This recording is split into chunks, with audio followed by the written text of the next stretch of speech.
Rules for post publication scrutiny অর্থাৎ PPS, post publication review অর্থাৎ PPR of the answer scripts of semester 4 and HS examination under old system 2026 তাহলে দুজনরাই তোমরা আবেদন করতে পারবে, যারা 4th সেমিস্টার দিয়েছো নতুন সিলেবাসে আর যারা পুরনো সিলেবাসে পরীক্ষা দিয়েছো তাদের জন্য দুটো এখানে একের দাগেই দেখো দুটো বলা হয়েছে এ আর বি।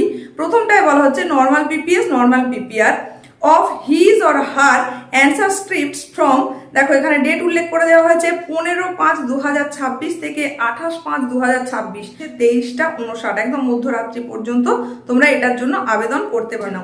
আর তৎকাল পিপি 15 থেকে 17 আবেদনটা সম্পূর্ণ তোমরা নিজেরা করবে। রাইট টু ইনফরমেশন অনেকে করে থাকে, আরটিআই করে থাকে, সেই আরটিআইটা কিন্তু তুমি করতে পারবে না পিপিএস পিপিআর এর আবেদনের রেজাল্ট যতক্ষণ না আসছে। আর যদি তুমি আরটিআই এর আবেদন করে থাকো তখন কিন্তু আর এই পিপিএস পিপিআর করতে পারবে না। শুধুমাত্র অনলাইনে আবেদন করতে পারবে, কোনো অফলাইন ব্যবস্থাপনা নেই।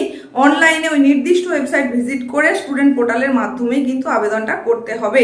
অনলাইন অ্যাপ্লিকেশন যখন তুমি করবে তখন যেটা অবশ্যই লাগবে সেটা তো হচ্ছে তোমার রোল নাম্বার, আর যে মার্কশিটটা তুমি পাবে সেই মার্কশিটের নাম্বারটা। তুমি যে আবেদন করবে তার জন্য ফিজটা বুঝে নাও কি কি ফিজ আছে।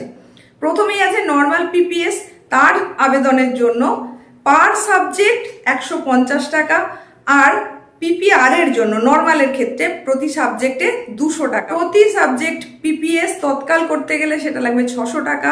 প্রতি সাবজেক্ট পিছু যদি তৎকাল পিপিআর করতে চাও সেক্ষেত্রে কিন্তু লাগবে অবশ্যই 800 টাকা।